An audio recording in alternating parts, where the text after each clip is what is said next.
Oi, meu nome é Lázaro. Esse aqui é o primeiro vídeo aqui do canal. Eu vou estar trazendo uma audioaula sobre a Revolução Francesa. Ele é um conteúdo um pouco extenso, então provavelmente essa aula aqui vai ficar um pouco longa. Mas ele não é difícil de entender. Em um âmbito geral, ele na verdade é bem fácil de entender. Só é meio extenso mesmo. Pronto. Aqui como cola, eu vou estar usando umas anotações sobre a Revolução Francesa que eu fiz.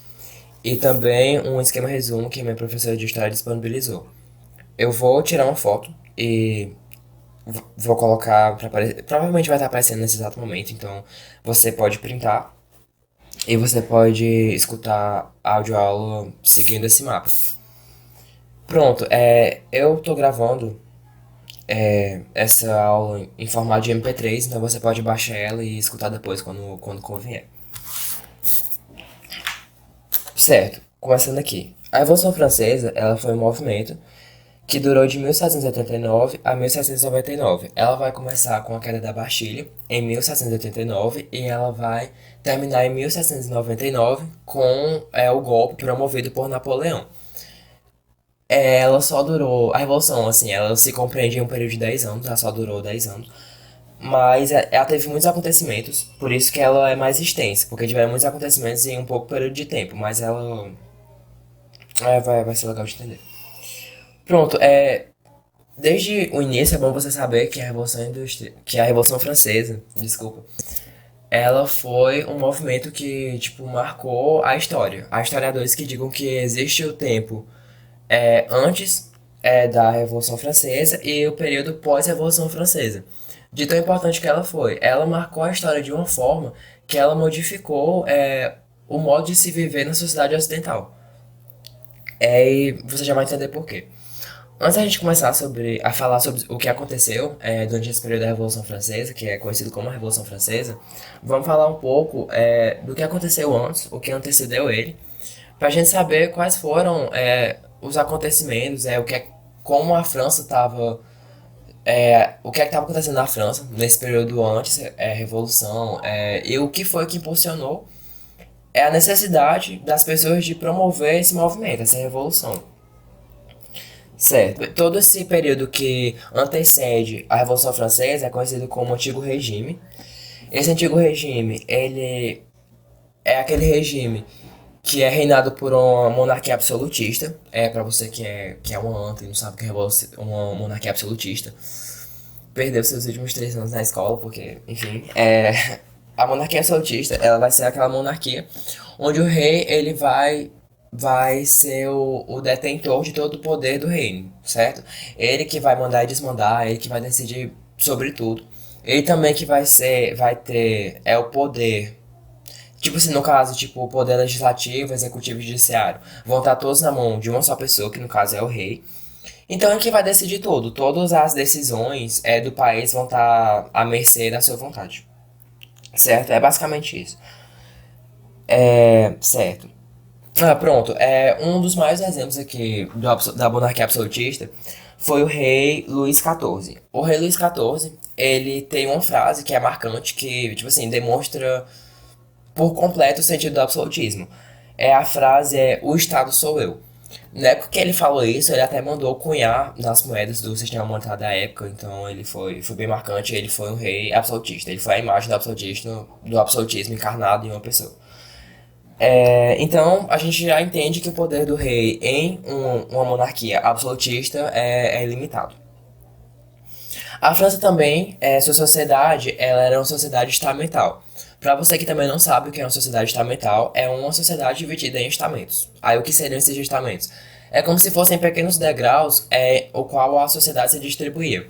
Por exemplo, você é um camponês. Então dificilmente você vai deixar sua posição de camponês. Se você nasceu como camponês, você provavelmente irá morrer como camponês.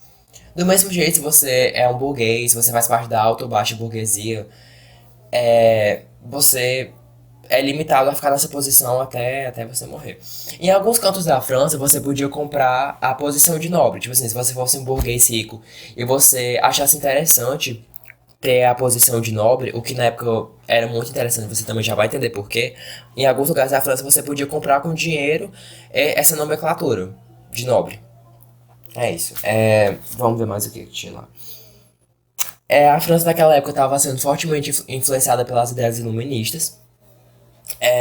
O iluminismo tinha chegado com força na França depois dessa idade, da Idade Média, da Idade das Trevas, onde as pessoas tinham um pensamento limitado pela igreja, onde elas não se preocupavam em se perguntar e deixavam que a igreja explicasse para elas o que estava acontecendo. Com o iluminismo, elas deixaram isso para trás e começaram a se perguntar o que estava acontecendo e por que isso estava acontecendo e por que isso tinha que acontecer. Então as pessoas começaram a se perguntar isso, e isso daí foi um dos principais impulsionadores da revolução, certo? Mas, assim, o que marcou mais, assim, o que fez as pessoas terem essa sede de revolução foi uma crise econômica que alastrou a França daquela época. Há alguns anos, a França, a gente já sabe, naquela época, a França e a Inglaterra, elas não se batiam muito bem, sabe? Elas eram meio que inimigas. Elas já tinham declarado uma guerra, que foi a Guerra dos Sete Anos, e um pouco depois, os Estados Unidos, que eles eram a colônia da Inglaterra, eles queriam se declarar independentes. E a França, que já estava em uma crise econômica, não estava muito bem assim economicamente, ela, não sei, por birra e por vingança, ela decidiu que ia financiar os Estados Unidos a independência deles. Então ela mandou capital, ela mandou armas e tal, sendo que ela já não tinha muito capital, né? Mas ela financiou essa independência estadunidense. Os Estados Unidos, eles conseguiram a independência da Inglaterra, então os Estados Unidos é independente. E a França, ela acabou afundando um pouco mais na sua crise econômica. Essa crise que já é proveniente de quê? Alguns anos antes, a França ela passou por um período de estiagem, é um período de seca. E tipo assim, não é seca de dinheiro, é seca de água mesmo, sabe? Foi uma coisa geográfica. Ela passou por um período de seca e foi meio complicado porque a sociedade francesa, ela acabou passando por um período de fome. Além de que naquela época o desemprego era uma coisa muito preocupante. E ainda existiam os restícios do feudalismo. O feudalismo ele foi, abre aspas, extinto, fecha aspas, há algum tempo atrás. Só que na França ainda existiam restícios do feudalismo. Então ainda havia aqueles camponeses que pagavam seus impostos a seus senhores feudais. E tipo, isso foi uma coisa muito difícil na França, sabe? Porque tinham pessoas que, além dessas pessoas que estavam pagando seus impostos aos senhores feudais, ainda estavam pagando impostos à coroa e tal. Por que isso acontecia? Porque isso ainda era mais preocupante. Porque naquela época, como eu falei, era interessante ser um nobre. Porque os nobres, eles basicamente tinham a melhor vida do mundo. Porque eles não trabalhavam, eles não faziam, abre aspas, nada, fecha aspas. Porque, tipo, eles não trabalhavam. A sua vida, ela era toda sustentada pelo terceiro estado, pelos trabalhadores. Então, os trabalhadores trabalhavam tanto para sustentar a vida deles, como também para sustentar a vida de outras pessoas. E essa vida que os nobres levavam era uma vida muito elegante, sabe? Uma vida, tipo assim, de gastos muito exacerbados. Além dos nobres também tinha que sustentar o rei, né? O rei, ele morava lá no Palácio de Versalhes, dando suas festas com a sua corte e tal, ele usava roupas caras. Então, o terceiro estado, além, tinha que custear tudo isso. Pronto. Depois que isso aconteceu, a sociedade francesa, o terceiro estado principalmente, estava muito satisfeito com isso. E o rei, que não era burro nem nada, ele estava percebendo que a sociedade estava insatisfeita. No caso, esse rei aqui já era o rei Luís XVI. Então, ele usou uma ideia iluminista, que é o despotismo esclarecido, que talvez não fosse bem a ideia original dos iluministas, só que ele deu algumas modificadas, enfim, ele adaptou e conseguiu usar a seu favor. E ele, o que é que ele queria? Ele queria fazer com que os nobres, eles também começassem a pagar os impostos. Assim o terceiro estado ficaria mais satisfeito, né? Porque, tipo assim, estava equilibrado, a divisão dos impostos e tal. Isso também poderia ajudar a França a sair de uma crise econômica. Aí o que aconteceu? Ele fez a Assembleia dos Notáveis. Isso foi em 1788, que foi uma reunião entre os Estados Gerais. Esses Estados Gerais, no caso, foi um representante de cada. Foi um representante de cada Estado Geral. Por exemplo, foi um representante do primeiro Estado, que era a nobreza, do segundo Estado, que era o clero, e do terceiro Estado, que no caso eram os trabalhadores normais. Só que o que aconteceu? Naquela época, quando se você convocava uma assembleia com os representantes de cada estado, cada um só tinha direito a um voto. Ou seja, e naquela época, assim, os nobres e o clero, eles formavam uma parcela baixíssima da sociedade. A maior parcela era do terceiro estado. Assim, em um argumento assim meio exagerado, mas só para você ter uma noção da quantidade de pessoas que formavam o terceiro estado, posso dizer assim que, não sei, 2/3 de toda a França faziam parte do terceiro estado. Então, tipo, uma pequena parcela compunha o clero e a nobreza. Mas mesmo assim, como cada um só tinha direito a um voto, então, tipo, toda aquela parcela, aquele monte de gente que formava o terceiro estado, só tinha direito a um voto, entendeu? Então, tipo, quando o rei apresentou essa ideia deles também começarem a pagar os impostos e tal, eles não gostaram. Por quê? Porque eles não queriam perder os privilégios dele. Os nobres não queriam perder seus privilégios. O que foi idiotice, porque acabou que eles acabaram perdendo do mesmo jeito, então não ganharam nada. Então, o clero e a nobreza votou que não, e o terceiro estado votou que sim. Tipo assim, você pode entender isso. E acabou que continuou como tava. Só que o que aconteceu? O terceiro estado ele ficou bem chateado, o rei também ficou chateado, porque o rei percebeu que o seu reinado ele não estava agradando, entendeu? Ele percebeu que ele estava sendo muito. Que as pessoas não estavam gostando do reinado dele, do governo dele, as pessoas não estavam gostando. Então ele ficou, estavam insatisfeitas, pronto, estavam insatisfeitos com o reinado dele. E o terceiro estado, principalmente, ficou muito revoltado com isso, né? Porque também, quem não ficaria? Aí o que aconteceu? Eles fizeram o juramento da sala do jogo de pena. Juramento da sala do jogo de pena. Na videoaula que eu vi, se pronuncia jogo de pela. Se escreve de pena, mas é de pela, então eu vou chamar de pela e você pode chamar de pela ou como você quiser. O que foi esse juramento dessa sala do jogo?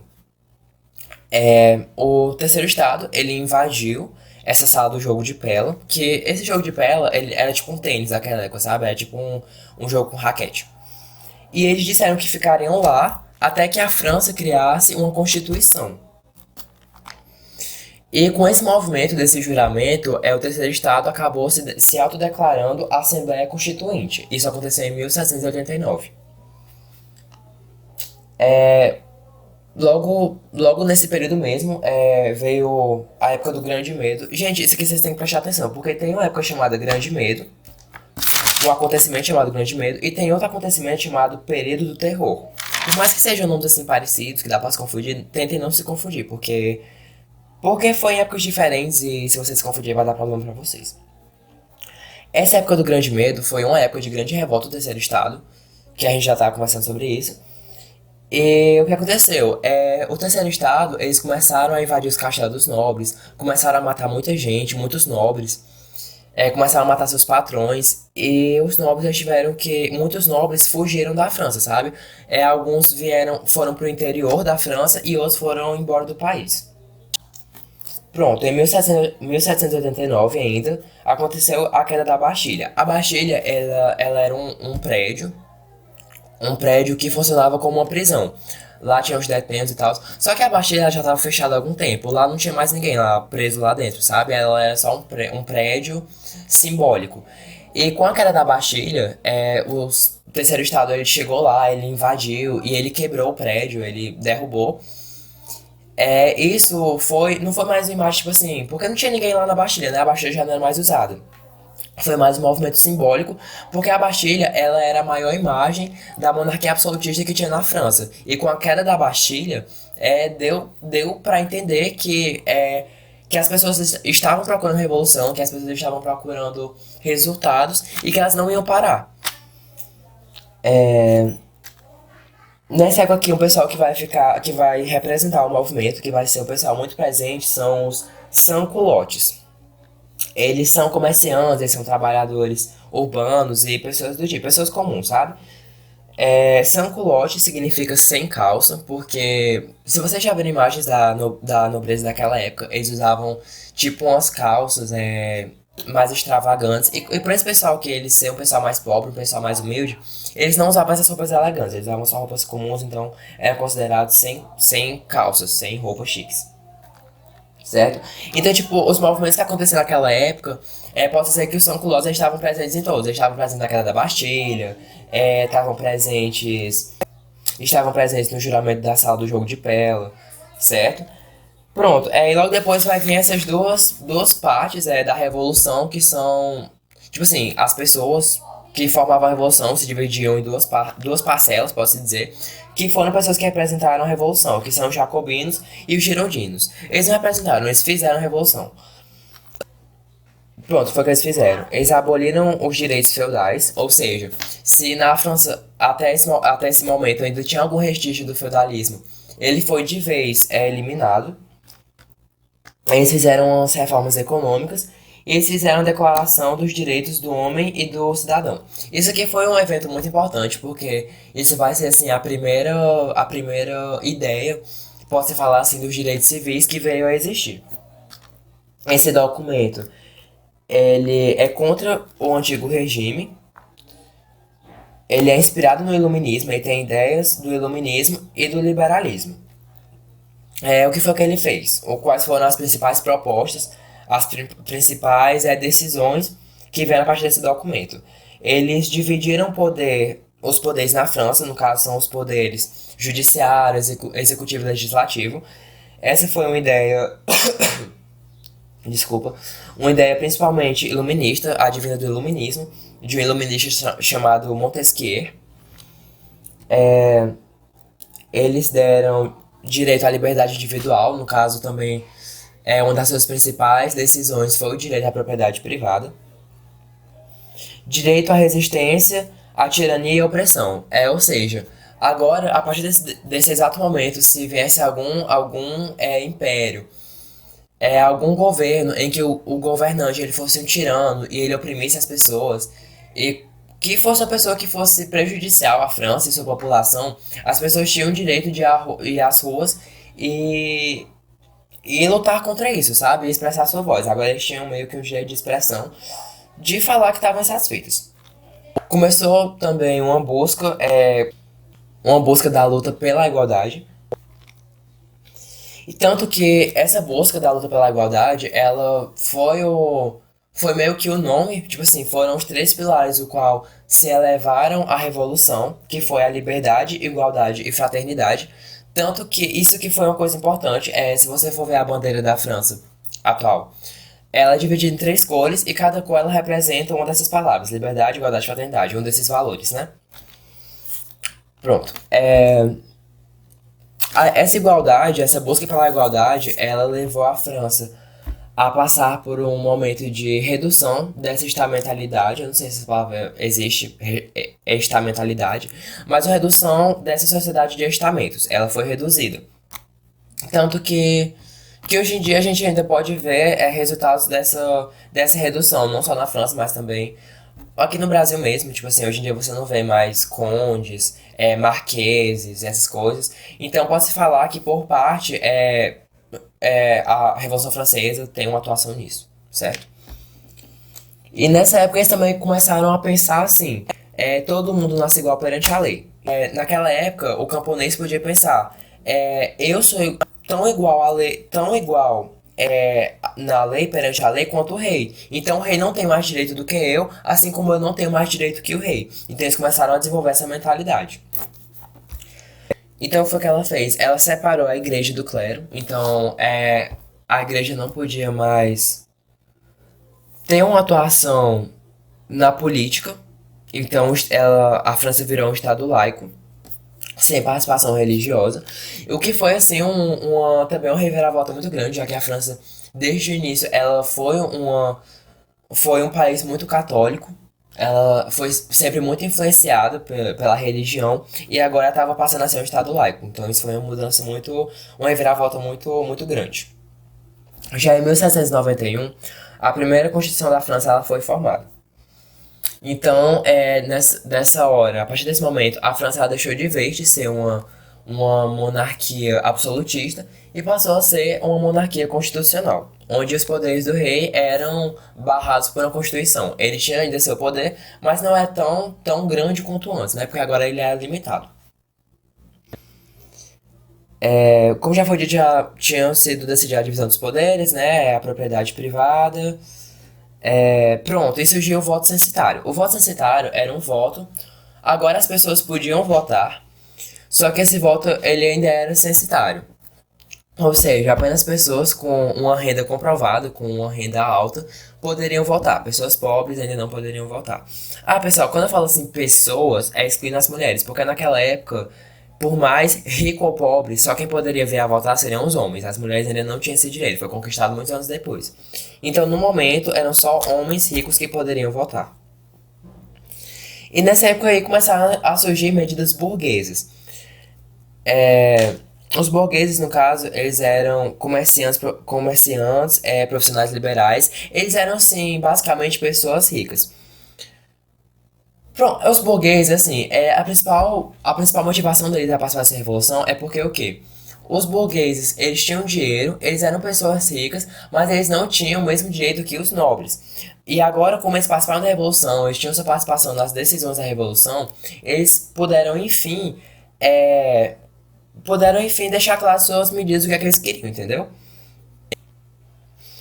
O rei, o Luís XVI, ele não estava gostando, né, de tudo isso que estava acontecendo com o reinado dele, que estava tendo um grande impacto, né, na imagem dele, que ele estava perdendo seu poder, estava começando a ficar mais limitado, cada vez menor. Então ele chegou a conspirar com a monarquia da Áustria.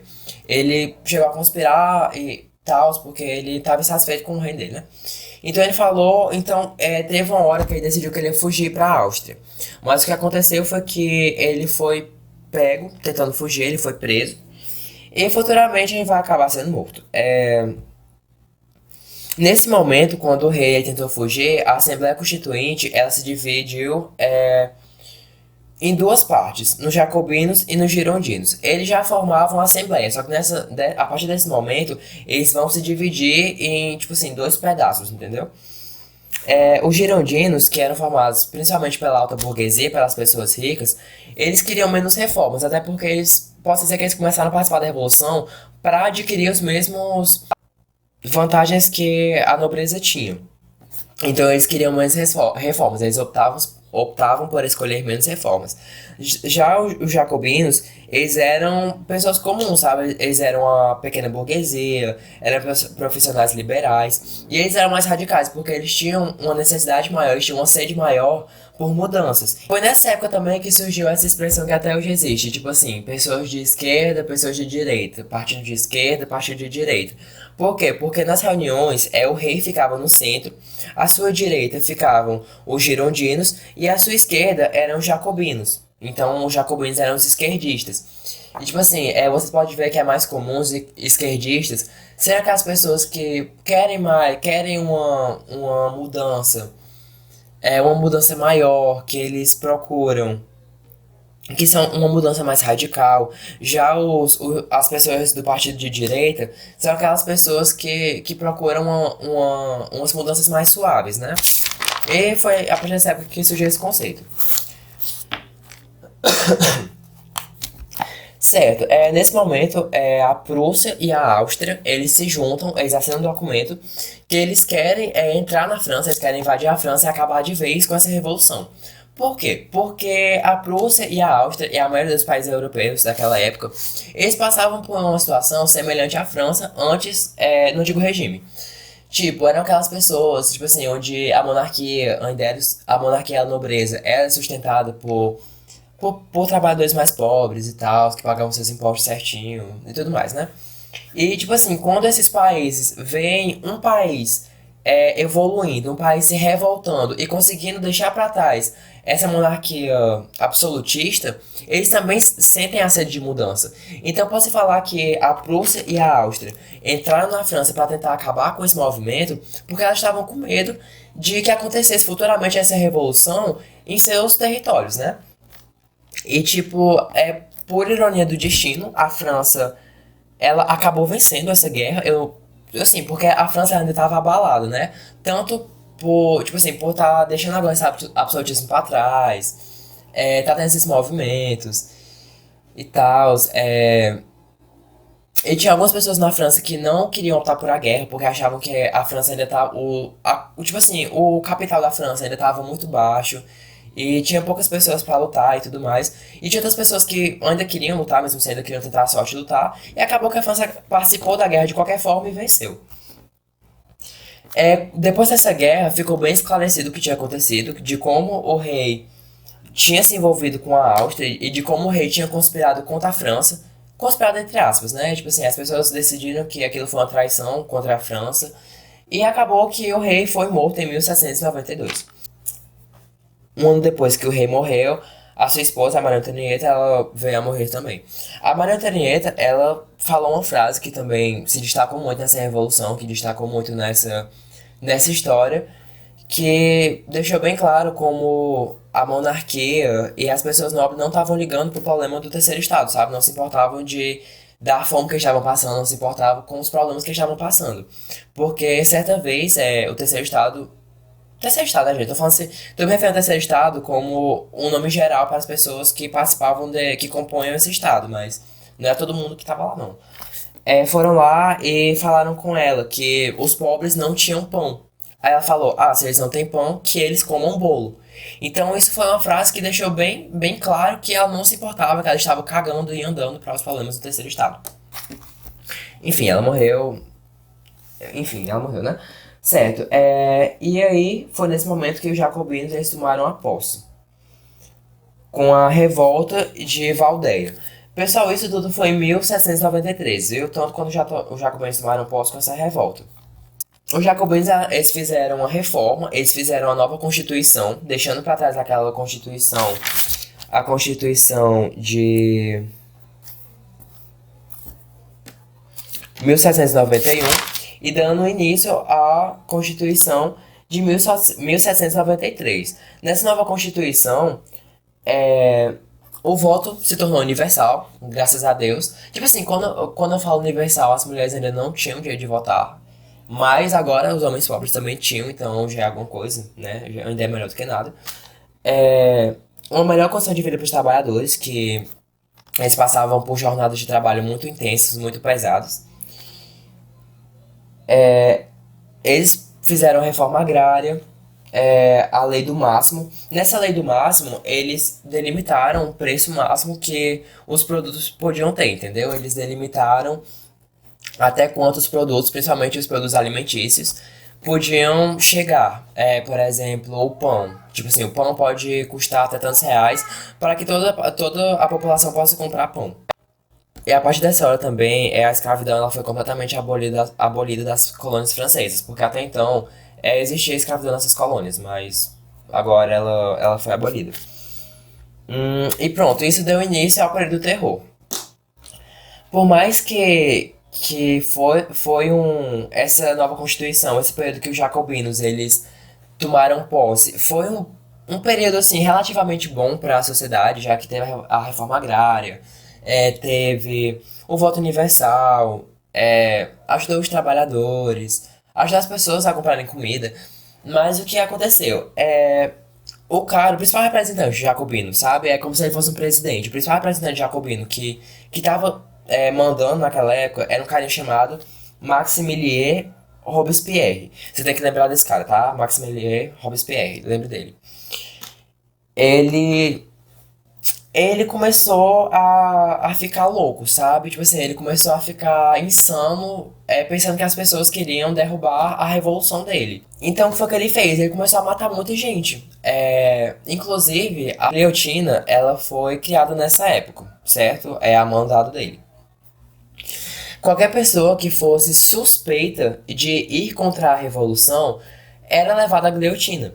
Então muitas pessoas começaram a morrer porque qualquer coisa que você falasse que levasse ele a pensar que você estava indo contra os ideais da revolução já era motivo para te matar. E tipo, nessa época ele matou realmente muita gente. Ele matou jacobinos, que faziam parte do grupo dele, ele matou. Ele matou amigos dele, porque ele achava que essas pessoas iam contra os ideais da revolução. Nessa época, tipo assim, falam que essa foi a época do terror, tá, gente? Esse aqui foi o período do terror.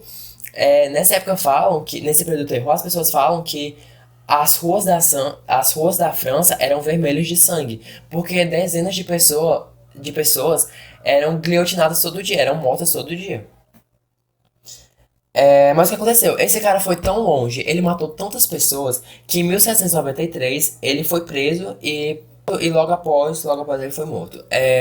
Depois veio uma época do Diretório. Pessoal, pelo amor de Deus, não se confunda, tá bom? Então, vocês podem entender que o período do terror, ele foi isso. Foi quando Maximilien, ele começou uma caça às bruxas contra pessoas que estavam contra a Revolução, que eram antirrevolucionários. Ele começou a matar muita gente, então esse foi o período do terror. Foi um período que aconteceram muitas mortes. Logo depois vem o período do Diretório. Esse período do Diretório, ele durou de 1793 a 1799. Os jacobinos, eles passaram uma época de posse, né, como já foi dito, com Maximilien, e agora foi a época dos girondinos. Eles regrediram um pouco o que os jacobinos tinham feito. Antes, o voto universal proposto pelos jacobinos voltou a ser voto censitário, então dessa vez os homens pobres já não podiam mais votar, só homens com uma renda comprovada. E os desejos da burguesia se concretizaram de uma vez por todas. Teve um movimento que não é tão cobrado assim, chamado Conspiração dos Iguais. Não tenho muita coisa a falar sobre ele, só que ele aconteceu por esse tempo. E ele meio que demarcou o nascimento do socialismo. Ele foi o primeiro sinal do que viria futuramente a ser socialismo. O que viria a ser o socialismo. O seu principal representante foi um cara chamado Graco, só que ele morreu logo em seguida. Então não tenho muito a falar sobre essa conspiração dos iguais. E pronto, é isso. A Revolução acabou em 1799 com o golpe de Napoleão. Então, é isso, pessoal. Essa foi a Revolução Francesa, ou a minha aula sobre a Revolução Francesa.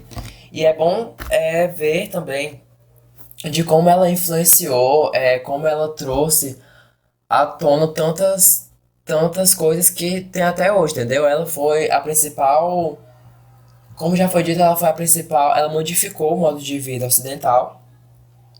E nela foram criadas coisas que existem até hoje, como por exemplo, se existe um poder judiciário, poder legislativo, foi porque ele aconteceu na Revolução Francesa.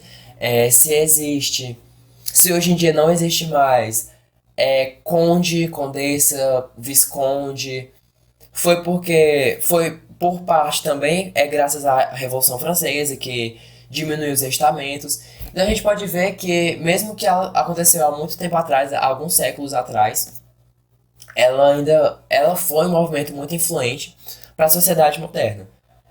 É isso. Obrigado se vocês escutaram até aqui. Se vocês gostaram, por favor, deem like e recomendem. É isso, pessoal. Obrigado, viu? Valeu.